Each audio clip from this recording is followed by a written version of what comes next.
जानिए कैसे यूपीआई ने भारत को अमीर बना डाला, माला माल कर दिया। विदेशी भी कर रहे हैं इस टेक्नोलॉजी की मांग। जी हाँ, यूपीआई ने कैसे बदल दी देश की तकदीर। आज पूरा का पूरा देश हो चुका है कैशलेस। यूपीआई की सफलता देखकर दुनिया के बहुत सारे देश हैरान हैं, बड़े बड़े देश हैरान हैं, डेवलप्ड कंट्रीज हैरान हैं। और अब तो क्रेडिट कार्ड भी हो सकेंगे यूपीआई से लिंक। आखिर क्या है यूपीआई की सफलता का राज और कैसे ये पूरे देश के लोगों के दिलों पर छा गई, जानने के लिए वीडियो को अंत तक जरूर देखें। और आज की वीडियो में हम आपको ये भी बताने जा रहे हैं कि क्रेडिट कार्ड को यूपीआई से लिंक करने से क्या फायदा होगा और ये क्या काम करेगा। कुल मिलाकर आज की वीडियो में आपको कई सारे सवालों के जवाब मिलेंगे, तो बस बने रहिए वीडियो के अंत तक। दोस्तों, आज इंडिया काफी हद तक कैशलेस हो चुका है। आज पेमेंट करने के लिए हमें पॉकेट में नोट भरकर ले जाने की जरूरत नहीं है। हम अपने फोन से ही आसानी से कहीं भी पेमेंट कर सकते हैं। बस यूपीआई ऐप से क्यूआर कोड स्कैन किया और हो गया पेमेंट। अभी तक हम यूपीआई के माध्यम से अपने डेबिट कार्ड को लिंक कर सकते थे और उसके माध्यम से पेमेंट कर सकते थे, लेकिन अब हम अपने क्रेडिट कार्ड को भी यूपीआई से लिंक कर सकते हैं। अब आपके दिमाग में सवाल आ रहा होगा कि ये काम कैसे करेगा, तो चलिए इस पूरी प्रोसेस को जरा डिटेल में समझने की कोशिश करते हैं। सबसे पहले हमें ये समझना होगा कि क्रेडिट कार्ड कैसे काम करता है। मान लीजिए कि आपके पास HDFC बैंक का क्रेडिट कार्ड है जिसकी क्रेडिट लिमिट 1 लाख रुपए है। अब आप अपने कार्ड से किसी दुकानदार को 10,000 रुपए का पेमेंट करना चाहते हैं और उस दुकानदार का अकाउंट ICICI बैंक में है। इस केस में HDFC इशूइंग बैंक और ICICI एक्वायरिंग बैंक होगा। जब हम वेबसाइट में अपने कार्ड की डिटेल एंटर करते हैं तो वेबसाइट हमारी जानकारी लेकर उस दुकानदार के पेमेंट गेटवे यानी रेजर पे से कांटेक्ट करती है। यहाँ रेजर पे का काम यह है कि वो उस दुकानदार को कई तरह से पेमेंट लेने में मदद करता है। रेजर पे की मदद से क्रेडिट कार्ड, डेबिट कार्ड और यूपीआई किसी भी तरीके से पेमेंट एक्सेप्ट कर सकते हैं। अब रेजर कार्ड हमारी डिटेल कलेक्ट करता है और दुकानदार के बैंक ICICI के सर्वर से कांटेक्ट करता है। अब बैंक का सर्वर हमारी इंफॉर्मेशन कलेक्ट करके हमारे क्रेडिट कार्ड नेटवर्क यानी कि वीज़ा या मास्टर कार्ड जो भी है उससे कांटेक्ट करता है। उसके बाद क्रेडिट कार्ड हमारे बैंक यानी HDFC से कांटेक्ट करके हमारे बैंक अकाउंट की डिटेल चेक करता है। अगर हमारे अकाउंट में पैसे नहीं है या फिर अकाउंट ब्लॉक है तो ट्रांजैक्शन वहीं डिक्लाइन हो जाता है। लेकिन अगर हमारे बैंक अकाउंट में पर्याप्त पैसा है तो हमारा बैंक क्रेडिट कार्ड नेटवर्क को ऑथराइजेशन कोड भेज देता है और इस तरह ये पेमेंट रेजर पे से होता हुआ दुकानदार के अकाउंट में पहुंच जाता है और उसका बैंक उसे पेमेंट सक्सेसफुल का मैसेज भेज देता है। अब आप कहेंगे कि इस केस में क्रेडिट कार्ड की कमाई कैसे होती है, तो देखिए, इशूइंग बैंक हर ट्रांजैक्शन पर क्रेडिट कार्ड कंपनी को पेमेंट का 3% पे करता है। इस ट्रांजैक्शन फीस को MDR यानी मर्चेंट डिस्काउंट रेट कहा जाता है और उस प्रोसेस में रेजर पे भी पेमेंट का 0.5% चार्ज करता है। लेकिन बस क्रेडिट कार्ड में आपको फिर से कार्ड कंपनी को पेमेंट करना पड़ता है, जबकि डेबिट कार्ड में आपके अकाउंट से पैसे कटते हैं और डेबिट कार्ड का MDR क्रेडिट कार्ड की तुलना में काफ़ी कम होता है। इसी वजह से अभी तक क्रेडिट कार्ड को यूपीआई से लिंक नहीं किया जा रहा था, लेकिन आखिरकार 8 जून 2022 को सरकार ने क्रेडिट कार्ड्स को यूपीआई से लिंक करने की सुविधा दे ही थी। इसका उद्देश्य ग्राहकों को अधिक सुविधा प्रदान करना और डिजिटल भुगतान के दायरे को बढ़ाना है।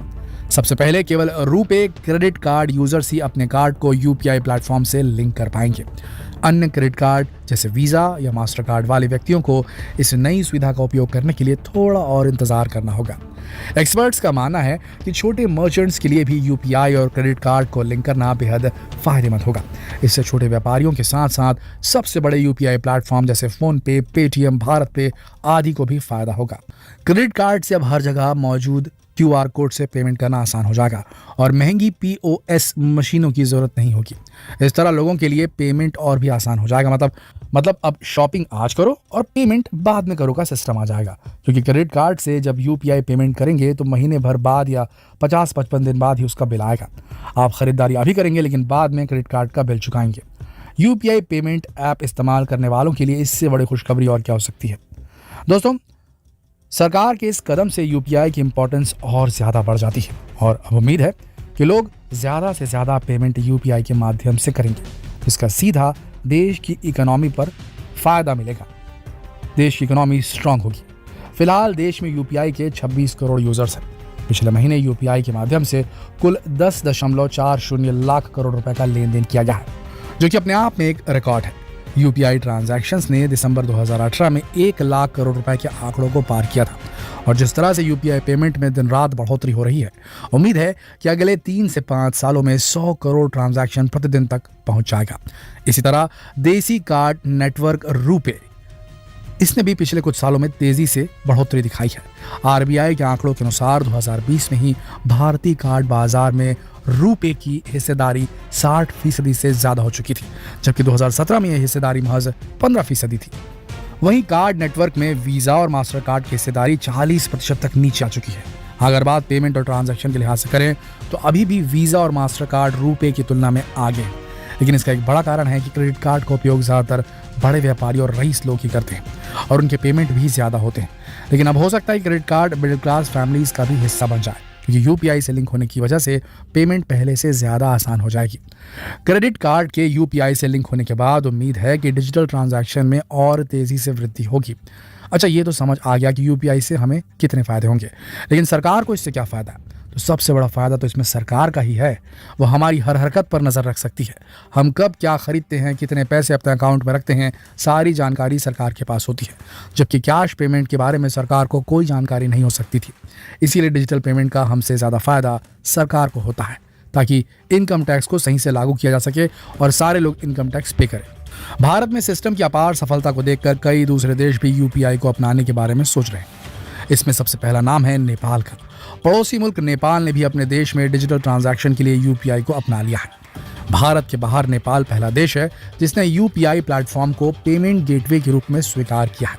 और तो और पूरी तरह से स्वदेशी टेक्नोलॉजी यूपीआई और रुपे की पहुंच अब यूरोप तक होने वाली है। आने वाले समय में फ्रांस में यूपीआई और रुपे दोनों की सर्विस उपलब्ध होने वाली है। आपको बता दें, यूपीआई एक पूरी तरीके से स्वदेशी डिजिटल पेमेंट इंटरफेस है। ये इतना सिंपल और सिक्योर है कि अमेरिकी सेंट्रल बैंक फेडरल रिजर्व भी इसकी तारीफ कर चुका है। गूगल ने भी अमेरिका में यूपीआई को अमल में लाने या उसके जैसी कोई टेक्नोलॉजी डेवलप करने की मांग की थी। तो दोस्तों, उम्मीद है कि आप भी डिजिटल पेमेंट का लाभ जरूर लेते होंगे। अगर हाँ, तो क्या आप अपने क्रेडिट कार्ड को यूपीआई से लिंक करवाना चाहते हैं? और आपको इस वीडियो से ये तो समझ में आ गया होगा कि कैसे यूपीआई ने भारत की इकोनॉमी में क्रांति ला दी है। और अगर ऐसा हुआ कि यूपीआई और रुपे का जो ये टेक्नोलॉजी है, इसे भारत यूरोप में लगाने में कामयाब हो गया, तो सोचिए कितना फंड भारत आएगा। सोचिए वो परसेंटेज जो मिलता है ट्रांजैक्शन का, पर ट्रांजैक्शन का, उसका कितना फायदा भारत को मिलेगा। भारत का जो डॉलर रिजर्व है वो कितना बढ़ जाएगा। सोच कर देखिए दोस्तों, दिल गदगद हो जाता है ये सुनकर कि भारत की यूपीआई टेक्नोलॉजी वर्ल्ड फेमस हो चुकी है। तो आशा करते हैं ये वीडियो आप सबको पसंद आई होगी और देश के इस गौरव को जितना हो सके शेयर करें फेसबुक पर, व्हाट्सएप पर, यूट्यूब पर, ताकि लोगों को पता चल सके कि भारत ने कहां परचम लहरा दिया है। फिर मिलते हैं एक और दिलचस्प वीडियो में। तब तक के लिए आप सबका इस वीडियो के अंत तक बने रहने के लिए दिल की गहराइयों से धन्यवाद।